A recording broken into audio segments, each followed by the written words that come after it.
Sudah ada suara? Sampun Ibu. Oke, lihat dulu ya. Sehingga nantinya akan menghasilkan senyawa dengan 2 atom karbon yang disebut asam-CoA. Jadi Anda harus bisa membedakan asil CoA dengan acetyl-CoA. Asil CoA adalah asam lemak rantai panjang, jumlah karbonnya lebih dari 2 yang berdekatan dengan koenzim A. Sedangkan acetyl-CoA adalah senyawa berkarbon 2 yang berdekatan dengan koenzim A. Proses beta oksidasi asam lemak pada prokariot terjadi di sitosol, sedangkan pada eukariot seperti manusia dan hewan, misalkan, itu terjadi di matriks mitokondria. Masalahnya adalah membran mitokondria itu bersifat impermeabel atau tidak dapat tembus oleh asam lemak ataupun asil CoA rantai panjang. Padahal seperti yang tadi disampaikan, pada organisme eukariot proses beta oksidasi terjadi di dalam matriks mitokondria, sehingga perlu dilakukan suatu cara agar asam lemak dapat ditransport ke mitokondria. Karena itu ada 3 tahap yang akan dilakukan, yaitu tahap aktivasi, transport ke mitokondria, baru kemudian dapat terjadi proses oksidasi. Oke, yang pertama tahap aktivasi, yaitu proses pembentukan asil CoA. Jadi asam lemak nantinya akan menempel dengan koenzim A. Nah, proses ini sendiri terdiri atas 2 reaksi. Yang pertama adalah reaksi nomor 1 ini, ya. Reaksi di mana asam lemak akan mendapatkan nomor fosfat dari ATP, sehingga nanti membentuk asil adenolat yang memiliki energi untuk aktivasi. Lalu setelah itu lanjut dengan reaksi yang kedua. Reaksi yang kedua ini adalah asil adenolat akan berikatan dengan koenzim A sehingga menghasilkan asil CoA. Asil CoA inilah yang akan ditransport menembus membran mitokondria. Nah, perlu diketahui sebagai tambahan ya, di antara 2 reaksi itu ada reaksi antara, yaitu reaksi di mana pirofosfat inorganik atau PTI ya, itu berubah menjadi 2PI, fosfat inorganik. Nah, reaksi ini bisa berjalan spontan. Kenapa? Karena ini yang tandanya negatif. Ingat materi bioenergetika, dengan delta dia negatif berarti termasuk reaksi eksergonik, dan reaksi ini bisa berjalan dengan spontan. Penjelasan ini adalah penjelasan dari reaksi yang di atas. Secara keseluruhan, ya, pada proses aktivasi asam lemak akan mendapatkan energi dari ATP, ya, kemudian akan berdekatan dengan koenzim A sehingga membentuk asil CoA dan nantinya akan menghasilkan AMP plus 2PI. Asil CoA yang sudah terbentuk dari tahap aktivasi tadi ini harus ditransport ke dalam matriks mitokondria agar dapat terjadi proses oksidasi. Untuk itu dia harus melewati membran mitokondria yang terdiri atas membran luar dan membran dalam. Agar dapat menembus membran mitokondria, asam lemak harus ditemani oleh karnitin. Sehingga terjadilah reaksi antara asil CoA dengan karnitin, membentuk asil karnitin dan melepaskan gugus koenzim A. Nah, kemudian dengan bantuan oleh enzim asil karnitin asil transferase 1, asil karnitin tadi akan ditransport menuju ke matriks mitokondria melalui transporter saluran antitransporter. Di dalam matriks mitokondria nanti akan terjadi reaksi sebaliknya. Asil karnitin tadi akan bereaksi dengan koenzim A sehingga akan terbentuk asil CoA ya, dan karnitin akan lepas. Nah, di dalam proses ini sudah berhasil terbentuk kembali hasil CoA seperti semula. Nah, karnitin yang sudah sendirian tidak berikatan dengan molekul apapun akan kembali menyeberangi mitokondria dengan bantuan dari karnitin asil transferase 2. Akhir tahap ini asil CoA sudah berada di matriks mitokondria dan siap untuk melakukan proses katabolisme beta oksidasi agar dapat dihasilkan energi untuk kerja sel. Proses beta oksidasi asam lemak terdiri atas 4 tahap, yaitu tahap pertama adalah tahap oksidasi awal dibantu oleh enzim asil CoA dehidrogenase. Pada tahap ini akan terbentuk ikatan rangka antara atom C2 dan C3, sehingga akan dilepaskan 2 atom H dari masing-masing C2 dan C3 yang akan ditangkap oleh FAD, sehingga terbentuklah FADH2. Bisa dilihat pada atom C2 dan C3 yang tadinya memegang masing-masing memegang 2 atom hidrogen, di tahap berikutnya hanya memegang 1 atom hidrogen dan terbentuk ikatan rangka di situ. Kemudian tahap yang kedua adalah tahap hidrasi.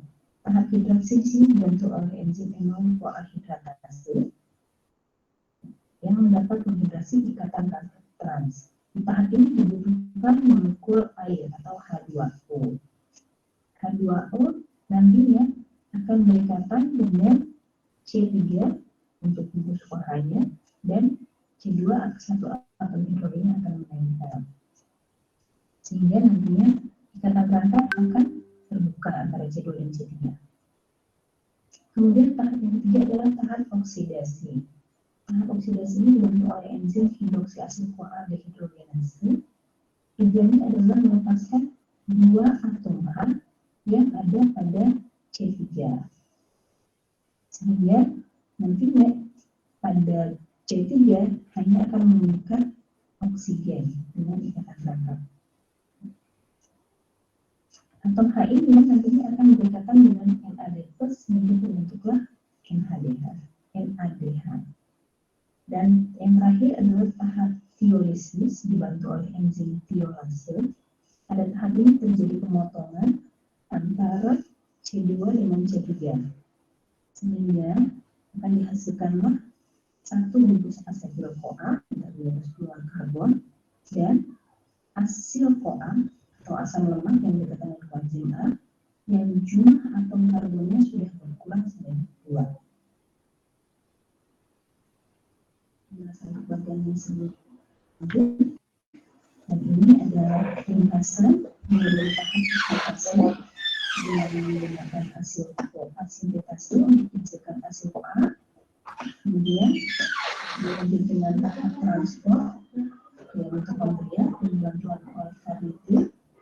Kemudian tahap beta oksidasi yang terdiri atas 4 tahapan yang sudah disampaikan. Untuk intinya, proses beta oksidasi akan terus berjalan sampai jumlah atom karbon dari asam lemak tidak bisa dipotong lagi. Untuk asam lemak dengan jumlah atom karbonat, misalnya asam lemak dengan 8 atom karbon, maka hasil akhir pemotongan ini adalah 2 atom karbon, yaitu asetil CoA. Jadi dari 8 atom karbon akan dipotong 2 karbonnya jadi 6 karbon. Kemudian 6 karbon tersebut akan masuk lagi ke siklus beta oksidasi. Ya, nanti akan terpotong lagi 2 karbon sehingga jadi 4 karbon. Masuk lagi ke siklus beta oksidasi, terpotong lagi jadi 2 karbon. Jadi bisa dipotong lagi ya karena sudah maksimal di 2 karbon. 2 karbon inilah molekul dengan 2 karbon inilah yang merupakan asetil CoA. Lalu bagaimana dengan asam lemak dengan jumlah karbon ganjil? Hasil akhir siklus beta oksidasinya adalah atom karbon yang berjumlah 3 karbon atau disebut juga dengan propionil CoA. Asetil CoA dari hasil beta oksidasi nanti akan masuk ke siklus Krebs atau siklus asam sitrat sehingga dihasilkan sejumlah energi. Bisa dilihat di summary metabolisme di slide ke-34 sebelumnya. Ini adalah contoh proses beta oksidasi pada asam lemak yang memiliki 16 atom karbon atau dikenal sebagai palmitat.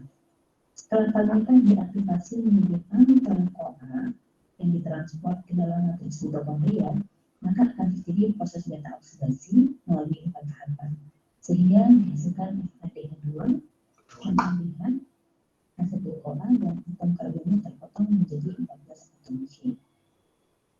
Dari tadi 16 kemudian berubah menjadi 14. Sini dihasilkan FADH2, NADH, dan juga asetil-CoA. Asam lemak dengan 14 atom C ini akan masuk lagi ke siklus beta oksidasi melalui 4 tahapan lagi, dan kemudian akan berubah menjadi 12 atom C, hasilkan asetil-CoA. Kemudian nanti akan masuk lagi ke siklus berikutnya, berkurang lagi jadi 10 atom C. Dan seterusnya sampai nanti tersisa 2 atom karbon, total yang dikenal juga sebagai asetil-CoA. Nah, asetil-CoA yang terbentuk dengan demikian ada 16 dibagi 2, yaitu 8 asetil-CoA. Jadi kalau atom karbonnya 16, maka jumlah asetil-CoA yang terbentuk adalah jumlah atom karbon dibagi 2, 8 asetil-CoA dalam hal ini. Nah, asetil-CoA ini kemudian akan masuk ke siklus asam sitat yang nantinya akan menghasilkan energi dan produk buangan berupa CO2. Nah, selain itu, seperti tadi disampaikan bahwa setiap siklus beta oksidasi juga akan menghasilkan satu FADH2 dan satu NADH. Kedua produk ini kemudian akan masuk ke rantai respirasi yang nantinya akan menghasilkan energi dalam bentuk ATP dan mengeluarkan molekul air atau H2O. Karena dibutuhkan 7 siklus agar proses pemotongan asam lemak palmitoyl-CoA selesai, maka totalnya akan diperoleh 7 FADH2 dan 7 NADH. Berikut adalah hasil oksidasi palmitoyl-CoA yang memiliki 16 atom karbon. Nah, perlu diketahui bahwa setiap satu molekul asetil-CoA akan menghasilkan energi sebesar 12 ATP. Kemudian satu NADH setara dengan 3 ATP dan satu FADH setara dengan 2 ATP. Jadi total ATP yang akan diperoleh dari oksidasi asam lemak dengan atom karbon 16 adalah sebesar 130. Seharusnya 131, tapi jangan lupa ada proses aktivasi, jadi harus dikurangi minus 1 ya, sehingga totalnya menjadi 130 ATP. Oke, kita coba latihan ya. Pertanyaannya, berapakah jumlah ATP yang dihasilkan dari beta oksidasi asam lemak dengan jumlah atom karbon 10? Dari 10 atom karbon akan melalui proses beta oksidasi sehingga dihasilkan atom karbon 8. Di sini akan dikeluarkan satu molekul asetil-CoA. Dan seterusnya dari C8 menjadi 6 karbon, menjadi 4 karbon, dan menjadi 2 karbon. 2 karbon inilah yang merupakan asetil-CoA. Dan sehingga produk yang dihasilkan dari beta oksidasi 10 atom karbon asam lemak adalah 5 asetil-CoA. Hanya itu, ya, jangan lupa bahwa di setiap siklus ada dihasilkan juga 1 FADH2 dan 1 NADH. Maka ada 4 siklus sehingga akan dihasilkan 4 FADH2 dan 4 NADH. Total ATP-nya juga kita kalikan, dihasilkanlah 80. Tapi jangan lupa kita kurangi dengan aktivasi. Energi aktivasi adalah 1 ATP. Sehingga totalnya menjadi 79 ATP.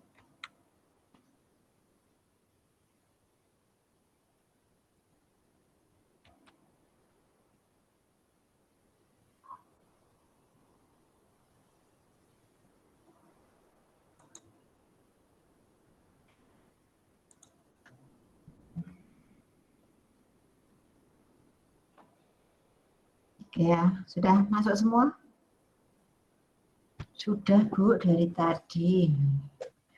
Oke ya, ini pengantar saja, artinya sambil nunggu kawan-kawan masuk, Anda lihat YouTube tadi ya. Meskipun sebenarnya YouTube itu linknya juga sudah saya upload di Schoology. Sudah pada buka Schoology belum? Sudah tahu cara buka Schoology belum? Sudah, Bu. Sudah, Bu. Sudah, Bu. Sudah, Bu. Saya sudah ada baca di sana.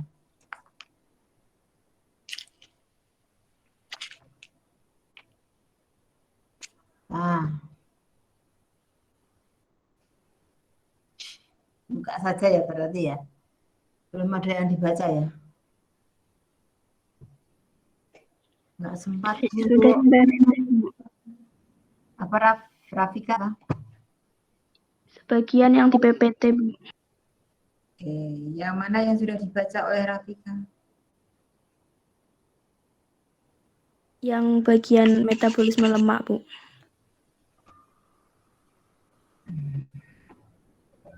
Yang lainnya baca nggak?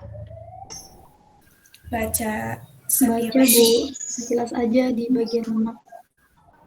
Baca.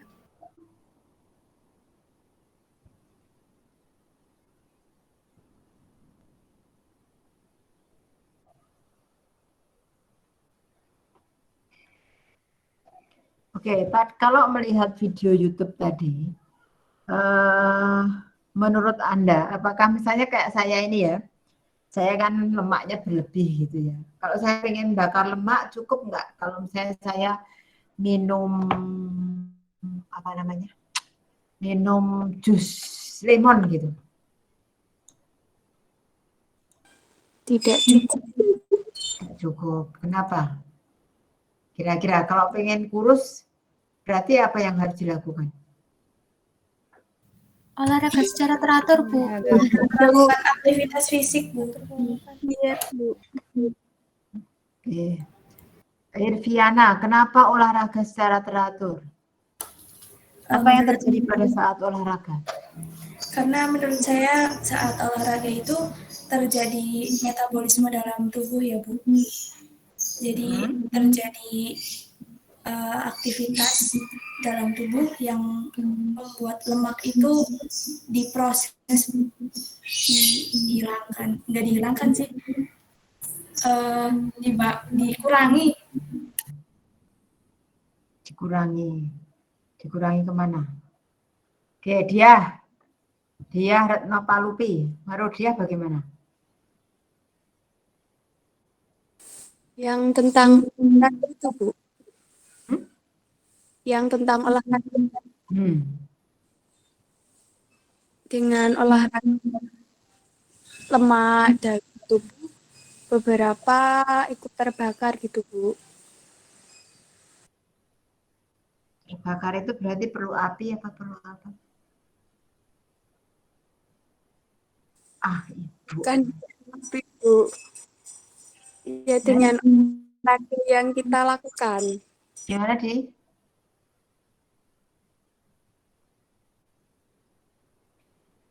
Gimana dia? Bukan dengan api, Bu, tapi dengan olahraga yang kita lakukan.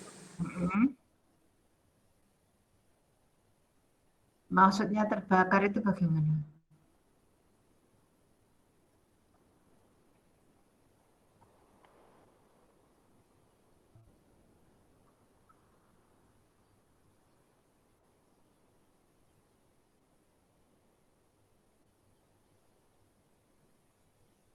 Ya, jadi kan tadi exercise itu kan memerlukan energi ya.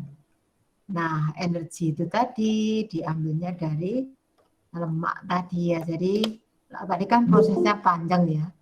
Kalau dilihat tadi ada asam palmitat tadi harus melewati beta oksidasi berapa kali?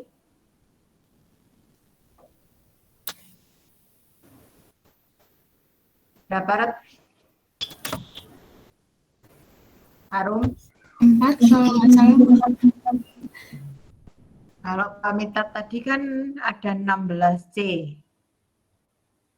16C itu untuk bisa jadi 2C berapa kali?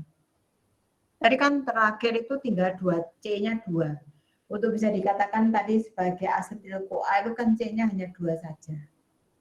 Sementara ada 16. Tadi kan menghasilkannya karena nanti dibagi 2, nanti ada 8 asetil-CoA kan tadi. Berarti ada berapa? 7 kali proses beta oksidasi. Nah, tadi untuk bisa terjadi beta oksidasi tadi kan perlu suatu enzim yang disebut karnitin. Pernah dengar karnitin nggak? L-karnitin. pernah dengar atau lihat ini korban iklan ya? Saya selalu korban iklan. Karena ketika melihat iklan itu, kalau misalnya ada hal-hal yang perlu dikritisi, kita harus melihat dari sana. Lihat iklannya Elmen nggak? Ini yang tahu cowok-cowok, Bu.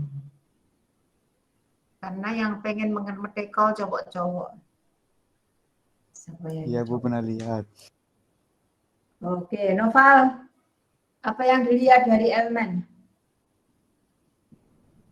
Gimana, Bu? Apa yang didengar Noval dari Elmen itu sendiri? Gimana iklannya? Oh, kalau elemen kan susu yang lebih tinggi kandungan proteinnya.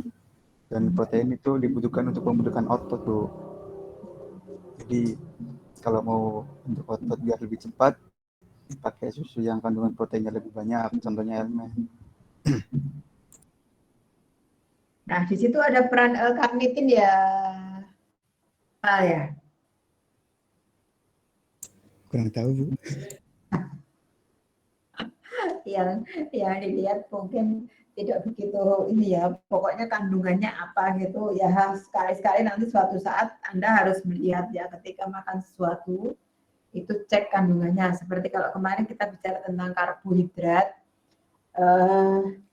yang manis, nah artinya pemanis buatan yang harus kita waspadai, apa kemarin sakarin, kemudian ada apa namanya, saya kok lupa, yang mengandung vanilalanin, aspartam, nah, itu kayak gitu harus mulai diingat ya. Jadi L-karnitin itu tadi, karnitin kan membantu tadi lemak untuk masuk ke mitokondria, untuk selanjutnya melewati beta oksidasi tadi ya.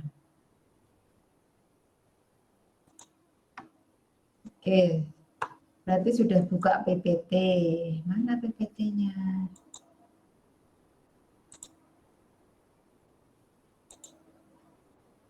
Tadi ya, ini kok PPT saya nggak mau dibuka.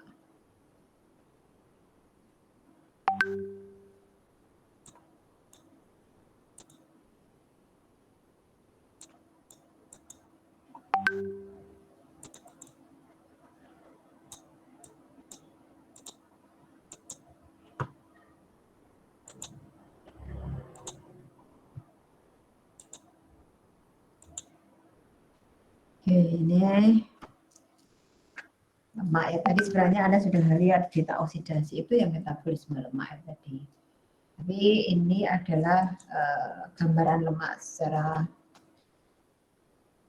umum ya. Lemak itu kalau lemaknya lemak tumbuhan, bisa lemak tumbuhan, bisa lemak hewan. Lemak tumbuhan pada suhu kamar itu akan berbentuk cair ya. Jadi kalau misalnya Anda lihat minyak kelapa, minyak sawit, itu kan ketika dalam suhu kamar yang suhu biasa ini kan dia akan berbentuk cair. Tetapi berbeda kalau dia masuk ke kulkas, akan jadi beku. Tapi kalau Anda lihat minyak yang dari hewan, seperti Anda lihat lemaknya ayam, lemaknya sapi, itu kalau pada suhu kamar dia kan padat. Kalau misalnya Anda panaskan, dia akan mencair. Tapi ketika didiamkan lagi, itu akan padat lagi. Lemak itu adalah molekul biologis yang tidak atau sedikit larut dalam air. Jadi kalau Anda lihat, Anda teteskan minyak di air, itu kan dia tidak akan bisa menyatu ya. Fungsinya sebagai sumber energi, meskipun energi utama tetap dari karbo ya, glukosa ya. Tapi kalau misalnya exercise dalam waktu yang lama, gimana yang dari cadangan yang instan dari karbo itu sudah habis, maka salah satu yang harus digunakan adalah lemak. Nah, ini tadi ya, sebagai sumber energi, juga sebagai cadangan energi, juga sebagai penyusun membran. Nanti Anda kalau di anatomi mungkin membran sel itu ada istilah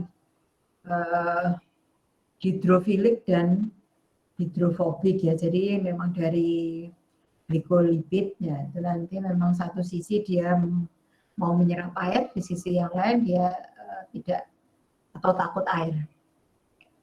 Kemudian dia juga sebagai isolator panas. Jadi kalau lemak itu dia tidak akan, dia adalah konduktor yang jelek, tapi isolator yang bagus. Makanya dia tidak bisa menghantarkan. Di sini juga sering digunakan juga untuk pelapis atau selubung dari mielin. Yang disebut sebagai sfingomyelin itu. Kenapa kok dibuat dari lipid? Mielin itu adalah jaringan saraf ya, jadi yang menghantarkan saraf. Karena tadi ini adalah isolator yang bagus. Nah, ini kalau isolator panas itu kan dia menahan panas. Sama juga kalau misalnya ini mungkin kalau orang yang gerut-gerut begini dia akan lebih kuat terhadap hawa dingin ya. Panas tubuh tidak akan banyak yang keluar. Membentuk beberapa hormon ya, jadi beberapa hormon itu dibuat dari lipid juga, seperti hormon steroid ya, biasanya juga hormon-hormon seperti prohormon vitamin D itu juga didapat dari lipid. Kemudian pelarut vitamin. Nah, karena lemak itu adalah pelarut vitamin, maka meskipun sudah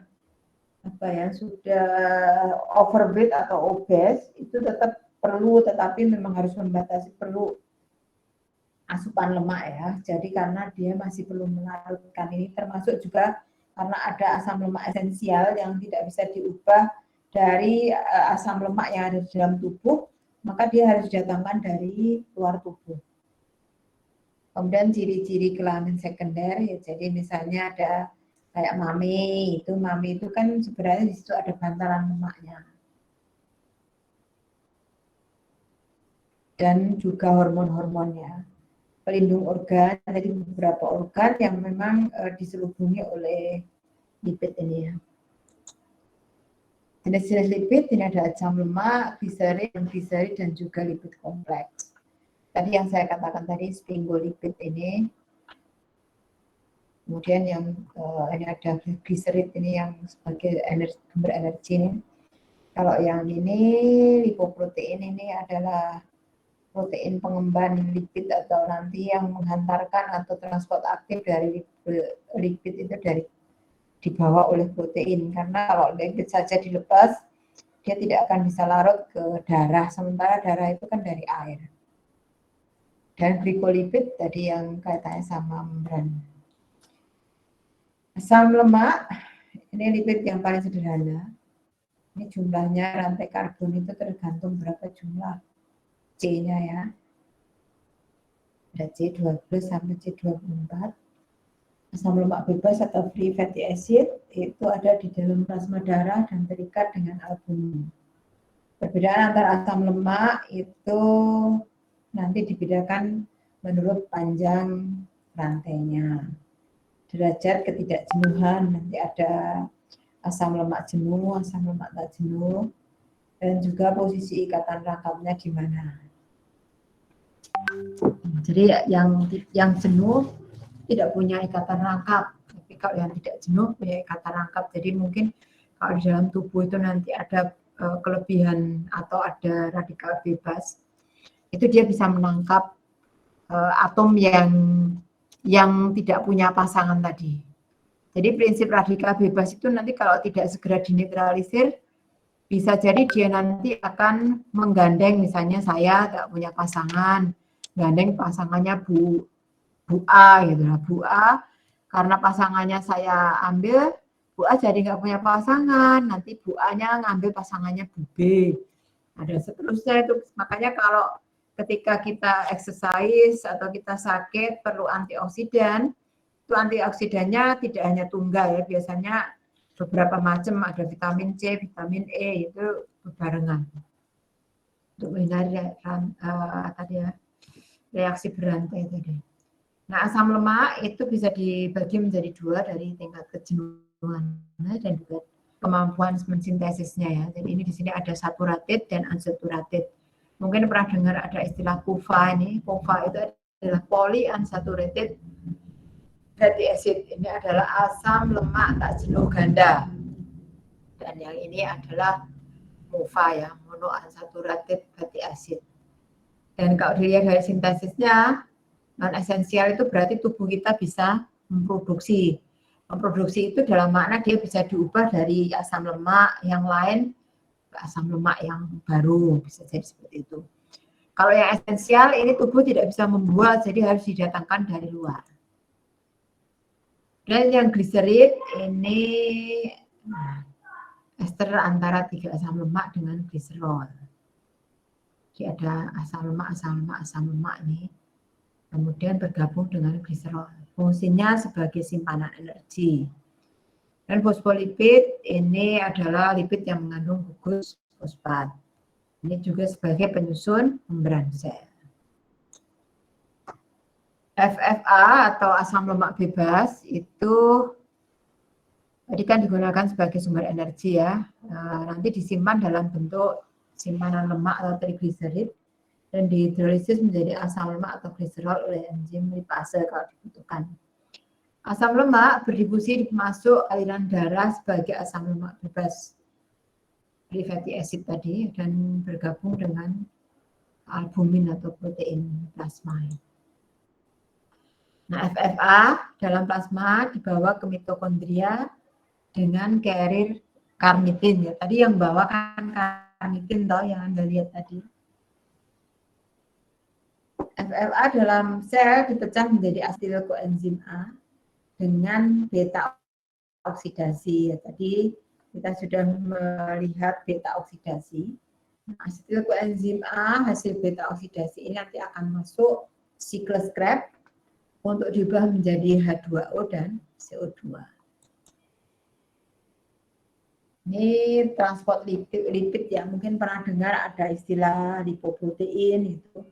Ini adalah alat untuk transport lipid ya. Lipid itu sifatnya hidrofobik yang saya katakan bahwa kalau membran itu ada satu sisi yang hidrofilik, yang satunya hidrofobik. Nah, yang bagian yang hidrofobik ini memang dibuat dari lipid. Jadi dia tidak larut dalam air atau takut air ya, fobianya.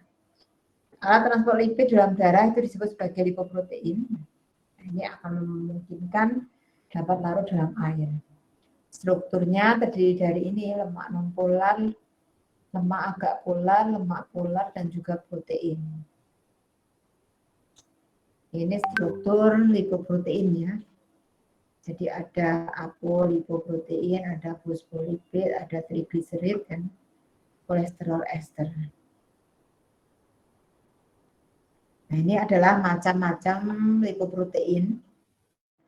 Plasma ada kilomikron, very low density lipoprotein, intermediate lipoprotein, low density lipoprotein, dan juga high density. Kalau kita lihat di sini, ini kenapa ada penamaan-penamaan yang berbeda itu karena memang komposisinya berbeda. Kalau kita lihat yang paling ya, jadi karena kenapa kok ini di sini yang dituduh sebagai kolesterol jahat itu adalah LDL. Karena memang komposisi kolesterol LDL itu lebih besar daripada yang lain ya. Anda lihat kilomikron kolesterolnya hanya sekian. VLDL hanya sekian. LDL sekian. HDL, nah, ini kan paling banyak sendiri ya yang kolesterol yang warna biru ini. Makanya dia memang dituduh sebagai kolesterol jahat karena di sini juga lipid itu mudah sekali teroksidasi sehingga mudah memunculkan terjadinya oksidan dalam tubuh. Dan HDL ini kalau tinggi nanti bisa dikatakan sebagai vaskuloprotektif. Vaskuloprotektif itu adalah membantu memproteksi vaskular atau pembuluh darah. Nah, ya, lemak dari diet masuk ke usus halus nanti akan ditransport dalam bentuk kilomikron. Kilomikron masuk ke hepar, nanti dibuat menjadi VLDL, Kemudian VLDL ada IDL intermediate density lipoprotein diubah menjadi LDL. LDL ke jaringan ekstrahepatik nanti diubah menjadi HDL ini. Beberapa HDL ini juga nanti apa ya istilahnya reverse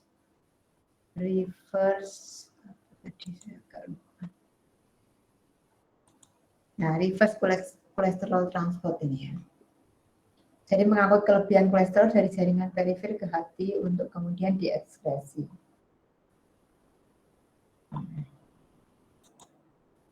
Ini kilomikron dibentuk di sel usus ini tadi ya. Densitas paling rendah, paling besar diameter partikel sehingga membias sinar bila kadar tinggi dalam serum atau plasma. VLDL ini pengangkutan trigliserid dari hati ke jaringan ekstrahepatik. VLDL dibentuk di sel parenkim hati, mengandung kolesterol, fosfolipid dan juga protein. Jadi kandungannya ya. Dan ini IDL ini jarang ini waktunya hanya singkat saja di plasma darah, jadi mungkin jarang juga dicek. Yang paling sering dicek itu HDL dan LDL. Nah, ini presentasi protein dan lipida selain TG relatif besar. Paling kaya kolesterol, makanya tadi saya katakan bahwa ini dituduh sebagai kolesterol jahat itu adalah LDL. Berbeda dengan HDL, nanti HDL ini ada tulisan vaskuloprotektif ya, jadi HDL itu justru nanti kalau misalnya di situ ada plak-plak di pembuluh darah, dia yang akan mengangkut itu tadi untuk bisa dibuang. Ini mengangkut kelebihan kolesterol dari jaringan perifer ke hati untuk kemudian diekskresi.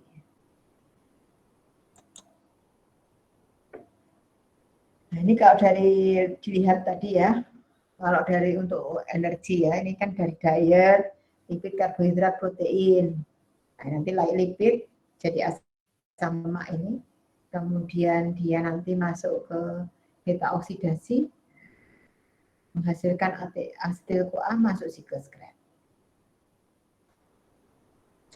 Cuma kalau misalnya tadi dibuatnya dari trigliserid, mungkin memang akan ada hasil samping ini tadi. Ada kolesterol tinggi, asam asetat, nanti dampak lanjutnya ini banyak. Mungkin nanti Anda belajar di biomolekuler. Penggunaan hormon atas penggunaan lemak, pengaturan hormon ya. Penggunaan lemak tubuh terjadi pada saat kita gerak badan. Berat badan menyebabkan luasan epinefrin dan norepinefrin. Kedua hormon di atas mengaktifkan lipase trigliserid yang sensitif hormon, kemudian terjadi pemecahan trigliserid untuk menjadi asam lemak. Nah, asam lemak ini dilepas ke darah dan siap untuk dirubah menjadi energi ya. Tadi asam lemak tadi kan sebenarnya kayak asam kepala nitan tadi yang dicontohkan di YouTube tadi, itu harus masuk proses berikutnya, diaktifasi dulu, kemudian ada proses-proses selanjutnya. Nah, ini arteriosklerosis, ini adalah sklerosis pada arteri ya. Jadi arterinya itu menjadi kaku. Kenapa kaku ya? Karena memang terjadi pengendapan mungkin LDL yang mengendap di situ atau kolesterol ya di sini ya. Sehingga menyebabkan lumen dari pembuluh darah itu menjadi lebih sempit karena ketika mengendap kemudian ada fibrinogen lewat nabrak pengendapannya tambah. Lihat di sini lumennya menjadi lebih kecil ini ya, ada kuning-kuning di sini ini, pojokan ini menyebabkan lumen pembuluh darah menjadi lebih kecil. Nah, sementara nutrisi dalam tubuh kita itu kan tidak berubah. Ketika tidak berubah, maka kalau ada penyumbatan begini, ini menjadi semacam tahanan perifer bagi jantung. Nah, jantung itu harus menyampaikan darah dimanapun organ itu berada. Dengan demikian jantung harus bekerja keras kalau di sini ada sumbatan. Nah, ketika sumbatan ini lepas, ini disebut sebagai trombus ini ya. Jika terjadi di otak, maka terjadi stroke emboli. Tapi ketika ini nggak lepas dan tekanan darah itu terus-menerus tinggi, nanti pembuluh darah itu menjadi melebar atau yang disebut sebagai aneurisma. Nah, ini adanya aneurisma ini biasanya mudah pecah. Sehingga terjadi di otak menyebabkan stroke perdarahan. Jadi darahnya pecah di otak sehingga darah meluber kemana-mana. Sementara otak yang harusnya mendapatkan nutrisi berhenti. Sama ini trombus ini nanti bisa ini tadi kan ada tulisan tinggi PJK itu adalah penyakit jantung koroner. Penyakit jantung koroner itu arteria koronaria itu adalah arteria yang menutrisi jantung. Kalau ada di arteria koronaria itu ada sumbatan, ada ini emboli. Emboli itu adalah sumbatan yang sudah lepas. Jadi ini bisa lepas. Nah, lepasnya ini nanti ikut aliran darah kemana-mana. Makanya nanti kalau sudah sampai ke pembuluh darah yang kecil, dia tidak lagi jalan ke sana, ke sini, jadi berhenti di situ. Sehingga karena berhenti, nanti yang keluar kemana, yang menutrisi ke area yang lebih tepi lagi itu nggak ada. Sehingga terjadi kematian jaringan di sana. Tergantung di mana, kalau itu di otot jantung, mungkin pernah dengar ada istilah serangan jantung. Nah, ini karena otot jantung berhenti mendapatkan nutrisi atau mendapatkan vaskularisasi. Karena berhenti mendapatkan vaskularisasi kan berarti nggak dapat makan. Karena nggak dapat makan ya mungkin akan mati. Ini kolesterol, ini bisa dari disintesis atau dibuat, dan bisa juga dari makanan. Tersedia dalam bentuk bebas atau kolesterol ester, ini biasanya ada dari produk khas hewan. Kadarnya ini paling tinggi sebaiknya ya 200 itu sudah tinggi ya. Meskipun kita tidak tahu biasanya 200 itu sebagai kolesterol total. Kalau yang tinggi adalah HDL sih nggak ada masalah, tapi kalau yang tinggi LDL ini harus diwaspadai.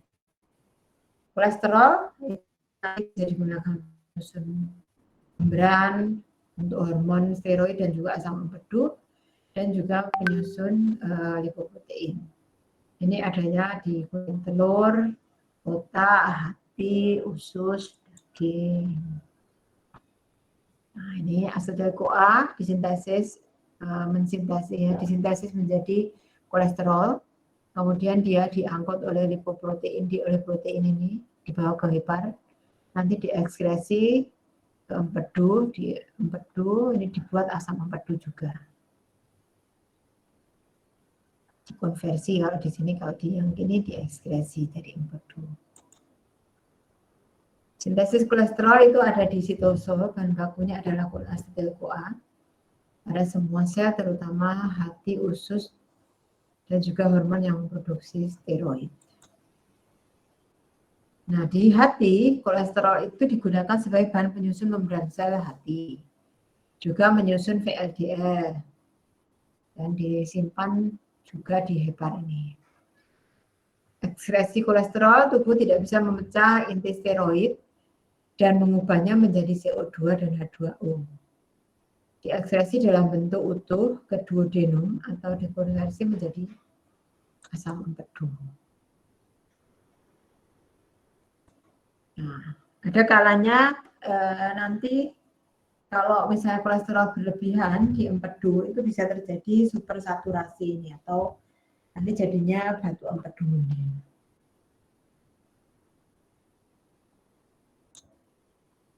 Nah, bagaimana cara menurunkan kadar kolesterol? Diet rendah kolesterol. Kemudian juga mengganti asam lemak jenuh dengan asam lemak poliinuat. Dengan mekanisme asam lemak poliinuat meningkatkan konversi, meningkatkan ekskresi kolesterol dan asam empedu, dan juga meningkatkan perpindahan kolesterol dari sirkulasi ke jaringan. Nah, yang ini adalah kadar kolesterol dengan klasifikasi ya. Jadi misalnya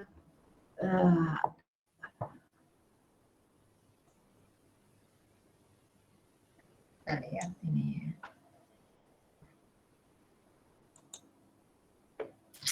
Kolesterol LDL itu optimal bila kurang dari 100. Hampir optimal bila 100 sampai 129 mg/dl ini. Kolesterol total itu sebaiknya kurang dari 200 mg/dl.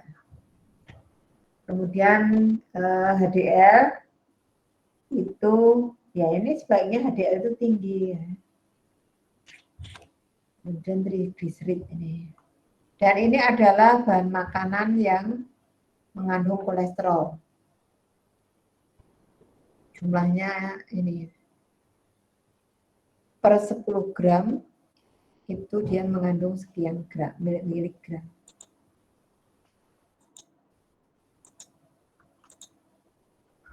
Baik, itu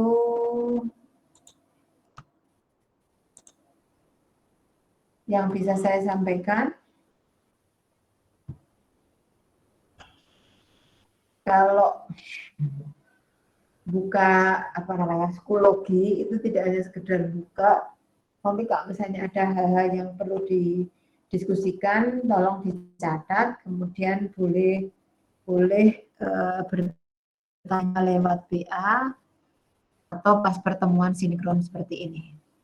Dan saya harapkan, karena memang mungkin saya sinkron itu 2 minggu sekali, saya harapkan ketika asinkron itu Anda buka psikologi. Di situ mungkin saya sudah share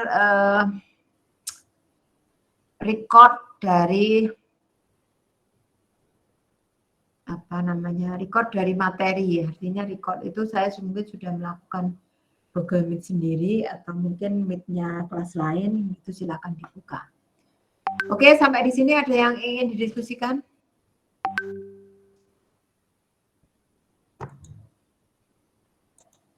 Oke, kalau tidak ada, kita akhiri. Ini kayaknya sudah agak sore. Jam berapa? 4:30. Saya mau keluar untuk nengok anaknya Pak Adnan ini. Diajar Pak Adnan nggak? Diajar, Bu. Iya, Bu. Iya, Bu. Iya, Bu. Ya, beberapa hari ini anaknya sedang sakit. Tahu ini moga-moga hari ini bisa nengok. Oke ya. Sampai ketemu 2 minggu lagi. Nanti saya akan share discussion atau mungkin assignment yang perlu Anda upload di psikologi. Terima kasih, tetap sehat, tetap semangat. Assalamualaikum warahmatullahi wabarakatuh. Waalaikumsalam warahmatullahi